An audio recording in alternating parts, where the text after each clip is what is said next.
choose to make any statement, the ranking member, the gentlewoman is recognized. Thank you, Mr. Chairman. Thank you both for being here and for your hard work. And I do thank you for yielding me this time. It's important to me. From the outset, the Democrats in the House have bemoaned the creation of the Select Committee on Benghazi. We knew from the beginning that the committee, which has already spent $5 million on duplicative investigations of a non-existent scandal, would be used to politicize that tragedy. What we didn't know is if the majority would ever admit to it, and then last week, House Speaker in waiting Kevin McCarthy accidentally told the truth on television and revealed what we knew all along, that the Select Committee on Benghazi was for political purposes. He told all of us with the camera rolling that the Select Committee was used and intended to undermine the electoral process and one candidate in particular, and that abuse is wrong. That Select Committee has spent about $5 million of tax money on politics, not governance, that is against our oath of office, and it is a disgrace. That $5 million of official money has been expressly used for campaign reasons, following all the other committees on the same thing, all of which came up with the exception, I think, maybe of Chairman Issa, who came up with no conclusion that I know of, that there was nothing there. Also, 3 committees in the Senate decided the same thing as the State. Now, Congressman McCarthy was clear. Select committees have been used for purely political purposes, and this new Select Committee on Planned Parenthood will be no different.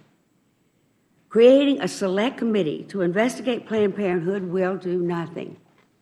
Congressman Chaffetz himself, who berated Planned Parenthood CEO Cecile Richards for 5 hours last week, was asked by CNN's Wolf Blitzer, and I quote, "Is there any evidence, in your opinion, that Planned Parenthood has broken any law?" End quote. Mr. Chaffetz responded, quote, "No, I'm not suggesting they broke the law," end quote. If they haven't broken any law, why would you spend 3 or 4 more millions of dollars in a Congress that has no budget, is facing yet the shutdown, absolutely no political legislative record to speak of, and continue to go after this organization over 100 years old that is giving health care to a large number of women in the country? The records I understand are 1 in 5 women in America have taken advantage of Planned Parenthood's services. Why would we spend the time and the funds and the resources investigating an organization that we all know has done nothing wrong? We know that not a dime of federal money ever goes into abortions, not a dime. And that's been proven over and over and over again. I can remember other hearings in other Congresses trying to do the same thing. But this is another example of a majority obsessed with another useless Select Committee, and they will use any tactic necessary, be it another Select Committee or intentionally misleading data. Mr. Chaffetz tried to use those tactics in his hearing last week, all of which were resoundingly discredited.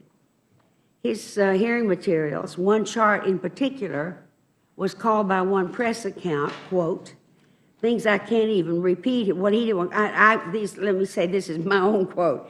The things that they were called by the press are words that I may not use here, or I would violate the rules of the House. But this is scandalous, what we're trying to do here. And I think America knows it. It's no wonder they're so, as I understand it, we have a worse reputation than cockroaches. So I will yield back with that, but I think I've certainly made my point that this is another useless exercise of brain power, staff power, everything that we do in this Congress where we hold up our hand and we swear that we're going to uphold the law.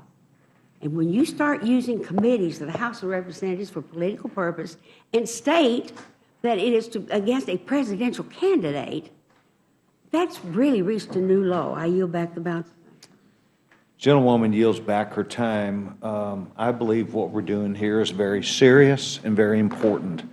And I believe, excuse me just a moment, please. Well, yes, ma'am. Does the gentlewoman seek time? Does the gentlewoman seek time? Does the gentlewoman seek time? Yes, let me The gentlewoman's recognized.